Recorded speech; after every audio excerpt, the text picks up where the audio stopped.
বলেন তারেক জিয়ার প্রতিদ্বন্দ্বী 17 আসনে স্যার উনি তো ওইটাই candidate। উনাকে বললাম স্যার, উনি আমার সাথে আমার সঙ্গে কথা বলাই দেন। আচ্ছা স্যার একটু কথা হ্যালো, আসসালামু আলাইকুম। আমি doctor S M Khaliduzzaman, Dhaka 17 আসনের জামায়াত ইসলামী। না, কিন্তু আপনারা তো তারেক জিয়ার জন্য জিব্বা দিয়ে রাস্তা পরিষ্কার করে ফেলতেছেন, তাহলে আমাকে কেন দিবেন না? Why not?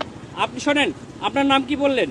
আপনি দেশটাকে পরিকল্পিতভাবে আমাদের মধ্যে এটা কেওয়াস সৃষ্টি করতেছেন আপনারা। নো নো নো নো, কেন নয়?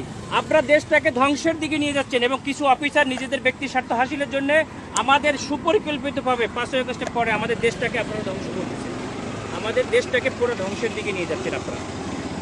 আমি সেনা প্রধানের কাছে এটা কমপ্লেন করতে চাই। আপনাদের অফিসারের সঙ্গে আমি কথা বলতে চাই। রয়েছে স্যার, বডি ক্যামেরা অন আছে স্যার। আমাদেরকে নিরাপত্তা দিচ্ছে, আমাদেরকে নির্বাচন কমিশন থেকে নিরাপত্তার জন্য দিচ্ছে গানম্যান, আবার আপনি আমাকে যাইতে দেবেন না কেন?